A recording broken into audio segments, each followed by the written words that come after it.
যোগ রেখেছেন এই মুহূর্তে আপনাদের এই প্রিয় চ্যানেল রোজ বাংলার পর্দায়। শুরুতেই আপনাদেরকে জানিয়ে দিচ্ছি আজকের বিশেষ বিশেষ সংবাদের শিরোনামগুলি এক নজরে, তারপরে থাকছে বিস্তারিত। 10 লক্ষ টাকার বেশি বাজেট হলে অনুদান পাবে না এবার পুজো কমিটিগুলি। বিশুদ্ধ পেট্রোল কি আপনার বাপের বাড়ি থেকে আসবে? বিজেপি সাংসদের মন্তব্যে তীব্র বিতর্ক গোটা দেশ জুড়ে, পাল্টা দিল বিরোধীরা। অন্নপূর্ণা প্রকল্প নিয়ে পুরোপুরি ব্যর্থ শুভেন্দুর বিজেপি সরকার। অন্নপূর্ণা বার্ধক্য ভাতা নিয়ে হটকারিতা, বাড়ছে জনরোষ, ক্ষোভের আগুন বিজেপির ভেতরেই। রাজ্য সরকারি কর্মচারীদের বকেয়া দিয়ে 4টি কিস্তিতে দিতে চাইছে নবান্ন। 2028-এ মিলবে শেষ দফার বকেয়া দিয়ে। এখনই স্বাস্থ্যসাথী প্রকল্প বন্ধ হচ্ছে না রাজ্য জুড়ে। রবিবার থেকে রাজ্য জুড়ে চালু হচ্ছে আয়ুষ্মান ভারত প্রকল্প। শুক্রবার থেকে আয়ুষ্মান ভারত প্রকল্পের প্রশিক্ষণ শুরু রাজ্যে। উদ্বোধনে মুখ্যমন্ত্রী শুভেন্দু অধিকারী। বছরে 479 কোটি টাকা কর তোলা হবে রাজ্যবাসীর কাছ থেকে। জল জীবন প্রকল্পে কর চাপছে এবার বঙ্গবাসীর কাঁধে। গ্রামের গরিব মধ্যবিত্ত মানুষের জন্য দুঃসংবাদ। নতুন বিজেপি শুভেন্দু সরকার পাইপলাইনের মাধ্যমে যে জল দিচ্ছে তার উপর থেকে এবার কর তুলবে আপনাদের কাছ থেকে। নেতাজি সুভাষচন্দ্র বসু একটা দেশদ্রোহী, ফের বেলাগাম মন্তব্য বিজেপির এমপি অনন্ত মহারাজের। নেতাজি দেশের স্বাধীনতার বিরোধী ছিলেন বলেও বেলাগাম মন্তব্য। কেমন থাকবে আবহাওয়া? একাধিক জেলায় ভারী বৃষ্টিপাতের সতর্কবার্তা, ওয়েদার রিপোর্টিও জানাচ্ছি বিস্তারিত। বিধ্বংসী ভূমিকম্পে বিপর্যস্ত কলম্বিয়া, মৃত ইতিমধ্যে 132, জারি হলো দেশ জুড়ে জরুরি সতর্কবার্তা। প্রত্যেকটি খবর বিস্তারিত জানাচ্ছি। এতক্ষণ শুনছিলেন সংবাদের শিরোনাম, এবার থাকছে বিস্তারিত। তবে একটা রিকোয়েস্ট, সংবাদগুলোকে শেয়ার করতে ভুলবেন না, আমাদেরকে সাপোর্ট করবেন, একটা লাইক করে দেবেন। আপনি চাইলে একটা কমেন্ট করে আমাদের উৎসাহিত করতে পারেন। তো চলুন এবার বিস্তারিত সংবাদগুলি দেখে নিচ্ছি। 10 লক্ষের বেশি বাজেট হলে অনুদান পাবে না পুজো কমিটিগুলি। রাজ্যের নতুন মুখ্যমন্ত্রী শুভেন্দু অধিকারী আগেই ঘোষণা করেছিলেন, রাজ্যের আর্থিক অনুদান ছাড়া যাদের পক্ষে কোনোভাবেই পুজো আয়োজন করা সম্ভব নয় তারা নিশ্চয়ই অনুদান পাবে। কিন্তু কিসের ভিত্তিতে ঠিক হবে কাদের পক্ষে সম্ভব আর কাদের পক্ষে সম্ভব নয়? সূত্রের খবর, যেই সমস্ত দুর্গা পুজো কমিটির বাজেট 10 লক্ষ টাকার কম তাদের আর্থিক অনুদান দেবে নতুন বিজেপি রাজ্য সরকার। এর বেশি 10 লক্ষের বেশি বাজেট হলে পুজোর অনুদান মিলবে না। তবে নবান্ন সূত্রে খবর, এই বিষয়ে প্রশাসনের শীর্ষ পর্যায়ে আরও এক দফা আলোচনার সম্ভাবনা রয়েছে। তারপরে এই বিষয়টি নিয়ে চূড়ান্ত সিদ্ধান্ত নেবে নতুন বিজেপি সরকার। সেক্ষেত্রে কত টাকা করে এবার পুজো কমিটিগুলিকে অনুদান দেবে নতুন রাজ্য সরকার? গত বছর রাজ্যের প্রায় 45,000 পুজো কমিটিকে 1,10,000 টাকা করে আর্থিক অনুদান দিয়েছিল মমতা ব্যানার্জির তৃণমূল কংগ্রেস সরকার। ওই টাকার অঙ্ক এবার কিছুটা হলেও বাড়বে বলেই জানা যাচ্ছে নবান্ন সূত্রে। ওয়াকিবহাল মহলের ধারণা, এবার অনুদানের অঙ্ক 10,000 টাকা বৃদ্ধি করে 1,20,000 টাকা করা হবে বলে জানা যাচ্ছে। তবে সব পুজো যেহেতু অনুদান পাচ্ছে না, সেক্ষেত্রে বেশ কিছু কমিটি প্রাপকের তালিকা থেকে নাম বাদ যাবে। একই সঙ্গে অনেক নতুন দুর্গা পুজো অনুদান পাওয়ার তালিকায় নতুন করে যুক্ত হতে পারে। বিশুদ্ধ পেট্রোল কি আপনার বাপের বাড়ি থেকে আসবে? বিজেপি সাংসদের মন্তব্যে বিতর্ক গোটা দেশ জুড়ে, পাল্টা দিল এবার বিরোধীরা। ইথানল মিশ্রিত পেট্রোল নিয়ে উত্তাল গোটা দেশ। এই ইস্যুতে বিরোধীদের আক্রমণ করতে গিয়ে বিতর্কিত মন্তব্য করে বসলেন মধ্যপ্রদেশের রেওয়ার বিজেপি সাংসদ জনার্দন মিশ্র। রবিবার রেওয়া হয়ে ভোপাল কলকাতা নতুন বাস পরিষেবার উদ্বোধন করেন তিনি। অনুষ্ঠানে বিরোধীদের কটাক্ষ করে জনার্দন বলেন, বিশুদ্ধ পেট্রোল কি আপনার বাপের বাড়ি থেকে আসবে? তাকে জবাবও দিয়েছে ইতিমধ্যে কংগ্রেস। বিজেপির সাংসদের কথায়, ভারত মাত্র 20% জ্বালানি তেল উৎপাদন করে, বাকি 80% আমদানি করতে হয় বাইরের দেশ থেকে।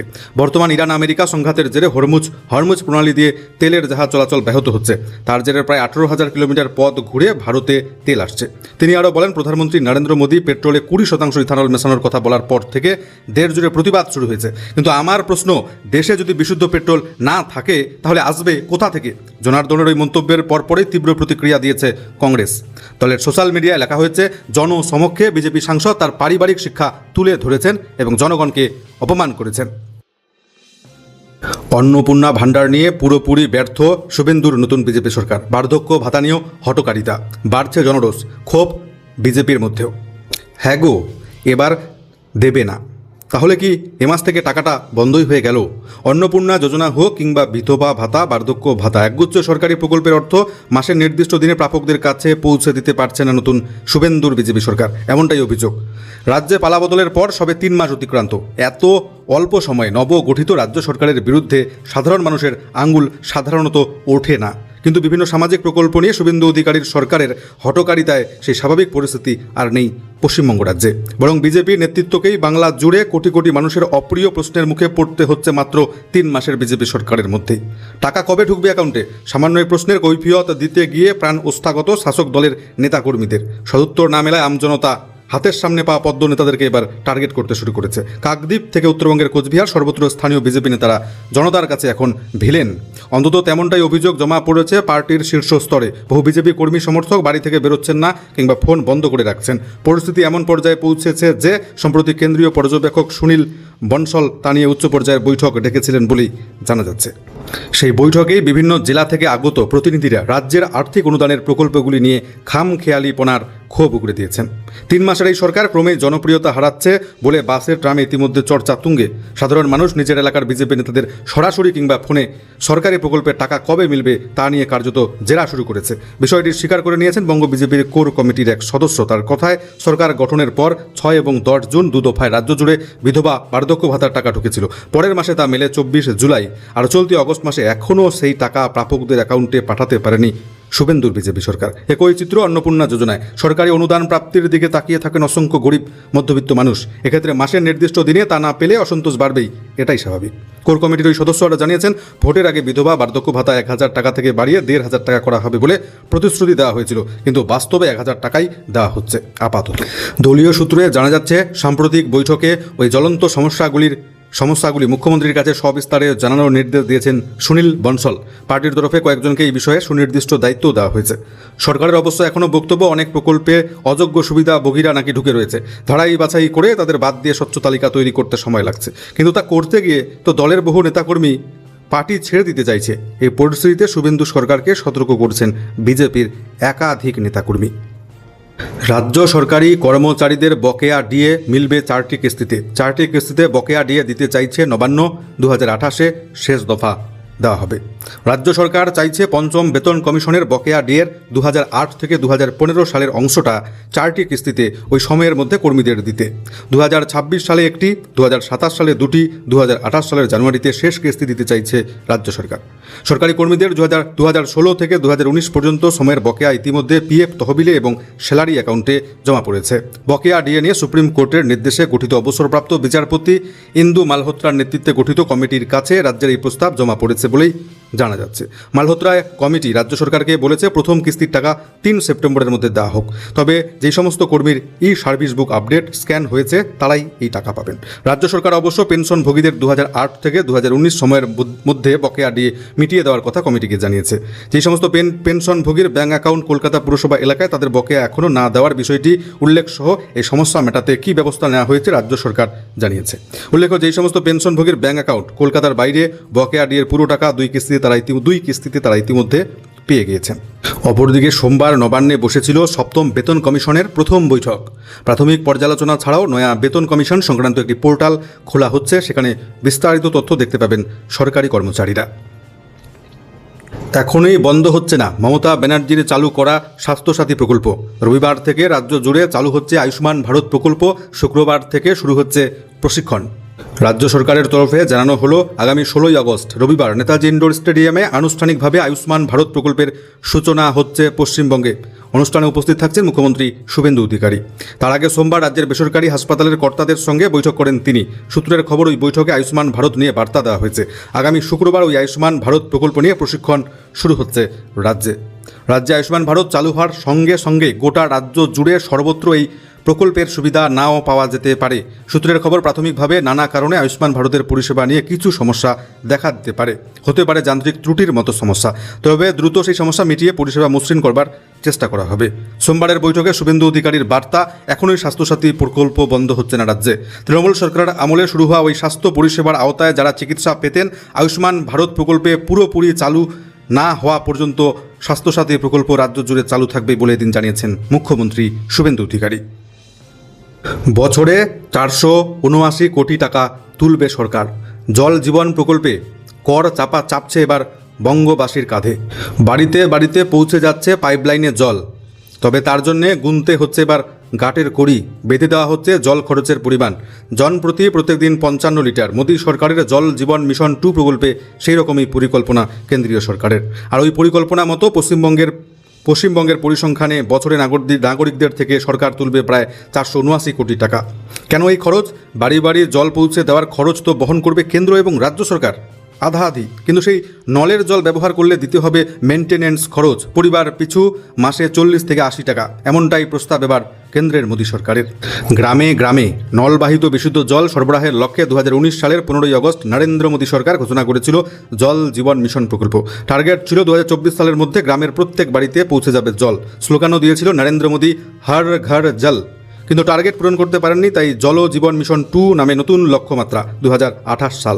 সরকার ঠিক করেছে রাজ্যের সঙ্গে সহযোগিতায় বাড়ি বাড়ি পৌঁছে যাবে জল। কিন্তু সাধারণের জন্য নতুন মাথা ব্যথা, জল ব্যবহার করলে এবার দিতে হবে কর।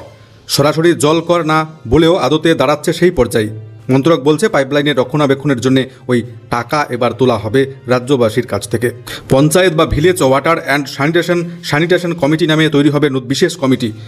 এলাকাবাসীদের নিয়ে তৈরি হবে কমিটি, তারাই ঠিক করবে কি হবে জল কর। উত্তরপ্রদেশে যেমন নেওয়া হচ্ছে পরিবার পিছু জল কর 50 টাকা, হরিয়ানায় নেওয়া হচ্ছে 40 টাকা, কর্ণাটকে 50 টাকা। সেরকমই জল কর চালু হচ্ছে এবার বিজেপি শাসিত শুভেন্দুর রাজ্য পশ্চিমবঙ্গে।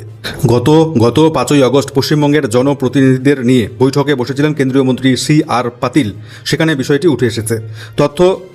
তথ্য দেওয়া হয়েছে পশ্চিমবঙ্গের পুরো এলাকার বাইরে 1,75,50,598 বাড়ি রয়েছে। তাদের কাছ থেকে এবার কর তোলা হবে। নেতাজি সুভাষচন্দ্র বসু একটা দেশদ্রোহী, ফের বেলাগাম বিজেপি এমপি অনন্ত মহারাজ। নেতাজিকে নিয়ে নগেন রায় ওরফে অনন্ত মহারাজের কুকথা বিতর্ক থামছেই না। এবার ভারতকে স্বাধীন করবার ক্ষেত্রে নেতাজি সুভাষচন্দ্র বসুর ভূমিকা নিয়ে সরাসরি প্রশ্ন তুলে তাকে নেতাজি সুভাষচন্দ্র বসুকে রীতিমতো দেশদ্রোহী বললেন গ্রেটার কোচবিহার পিপলস অ্যাসোসিয়েশন নেতা তথা বিজেপির রাজ্যসভার সাংসদ অনন্ত মহারাজ। রবিবার রাতে ফুলবাড়ির জাবরা ভিটায় GCP আয়োজিত একটি অনুষ্ঠানে তিনি উপস্থিত হয়ে এই মন্তব্যটি করেছেন। প্রকাশ্য সভায় নগেন রায় দাবি করেন ভারতকে স্বাধীন করার ক্ষেত্রে নেতাজির কোনো অবদান ছিল না। তার অভিযোগ নেতাজি দেশের বিরুদ্ধে বন্দুক ধরেছিলেন, দেশের বিরুদ্ধে যুদ্ধ করেছিলেন। নেতাজি সুভাষচন্দ্র বসু একটা দেশদ্রোহী। এখানেই থামেননি তিনি। তার দাবি ভারতকে স্বাধীন করেছিলেন কোচবিহারের মানুষ এবং ওই আন্দোলনের নেতৃত্বে ছিলেন কোচবিহারের মহারাজা জগদীপেন্দ্র নারায়ণ। নেতাজি আদৌ ভারতের স্বাধীনতার জন্য লড়াই করেছিলেন কিনা, তিনি কোথায় কোথায় গিয়েছিলেন, তার উদ্দেশ্য কী ছিল, এমন একাধিক প্রশ্ন তুলেছেন এদিন নগেন রায়। বিধ্বংসী ভূমিকম্পে বিপর্যস্ত কলম্বিয়া, মৃত 132, জারি জরুরি অবস্থা। জোরালো ভূমিকম্পে কেঁপে উঠল কলম্বিয়া। রিক্টার স্কেলে যার মাত্রা 7.4, শক্তিশালী ভূমিকম্পে 3টি শহর ধ্বংসস্তূপে পরিণত হয়েছে। এখনও পর্যন্ত 132 জনের মৃত্যুর খবর পাওয়া যাচ্ছে। আহত হয়েছেন প্রায় 600 জন। শহরের বেশ কিছু বহুতল বাড়ি রীতিমতো তাসের ঘরের মতো দুড়মুড়িয়ে ভেঙে পড়েছে। ধ্বংসস্তূপের নিচে হাজার হাজার মানুষ ইতিমধ্যে চাপা পড়েছে বলে জানা যাচ্ছে। শুরু হয়েছে উদ্ধার কাজ। ভূমিকম্পটির মূল উৎস ছিল রাজধানী বোগোটা থেকে প্রায় 400 কিলোমিটার পশ্চিমে চোকো অঞ্চলের সান হোসে দেল পালমার এলাকায়। মাটি থেকে প্রায় 107 কিলোমিটার গভীরে উৎসস্থল। কম্পন এতটাই তীব্র ছিল যে প্রতিবেশী দেশ ইকুয়েডর থেকেও তা স্পষ্ট অনুভূত হয়েছে। কলম্বিয়ার ভূতাত্ত্বিক সংস্থা জানিয়েছে মূল ভূমিকম্পের পর একাধিক আফটার শক অনুভূত হয়েছে, ফলে হতাহতের সংখ্যা আরও বাড়তে চলেছে বলে আশঙ্কা করা হচ্ছে। ইতিমধ্যে উদ্ধার কাজের মধ্যেই নতুন করে কম্পনের সতর্কবার্তা জারি করেছে প্রশাসন। ভূমিকম্পে অন্তত 1060টি বাড়ি, 18টি স্বাস্থ্যকেন্দ্র, 50টি স্কুল ক্ষতিগ্রস্ত হয়েছে ব্যাপকভাবে। পরিস্থিতি মোকাবিলা দ্রুত পুনরুদ্ধার কার্যক্রম শুরু করতে জরুরি অবস্থা জারি করা হয়েছে দেশটিতে। আজ মঙ্গলবার কলকাতার আকাশ মূলত মেঘলা থাকার সম্ভাবনা। শহরের বিভিন্ন এলাকায় হালকা থেকে মাঝারি বৃষ্টিপাত হতে পারে। কোথাও কোথাও বজ্র বিদ্যুৎ সহ বৃষ্টির সম্ভাবনা। আগামী 24 ঘন্টায় কলকাতার সর্বোচ্চ তাপমাত্রা 33 ডিগ্রি সেলসিয়াসের আশেপাশে, সর্বনিম্ন 27 ডিগ্রি সেলসিয়াসের আশেপাশে থাকতে চলেছে। আজকে দক্ষিণবঙ্গের প্রত্যেকটি জেলাতে কম বেশি বৃষ্টির সম্ভাবনা। বেশ কিছু এলাকায় হালকা মাঝারি বৃষ্টি। দক্ষিণ 24 পরগনা, পূর্ব মেদিনীপুরের 2-1টি জায়গায় ভারী বৃষ্টির সম্ভাবনা রয়েছে। 7 থেকে 11 সেন্টিমিটার পর্যন্ত ভারী বৃষ্টি হতে পারে। পূর্ব মেদিনীপুর, পশ্চিম মেদিনীপুর, উত্তর 24 পরগনা, দক্ষিণ 24 পরগনা, ঝাড়গ্রাম, কলকাতা, বাঁকুড়া, হাওড়ার কিছু এলাকায় বজ্রপাতের সঙ্গে ঝোড়ো হাওয়া, সাথে 30 থেকে 40 কিলোমিটার বেগে দমকা হাওয়া বয়ে যেতে পারে। অপরদিকে উত্তরবঙ্গের কোনো জেলাতেই এই মুহূর্তে ভারী অতি ভারী বৃষ্টিপাতের সতর্কবার্তা নেই, তবে হালকা মাঝারি বৃষ্টিপাত উত্তরবঙ্গের জেলাগুলি জুড়ে চলবে। মালদা, উত্তর দিনাজপুর, দক্ষিণ দিনাজপুরের 1 বা 2 জায়গায় বজ্রপাতের সঙ্গে ঘন্টায় 30 থেকে 40 কিলোমিটার গতিতে দমকা হাওয়া বইতে পারে বলে সতর্কবার্তা দিয়েছে আবহাওয়া দপ্তর।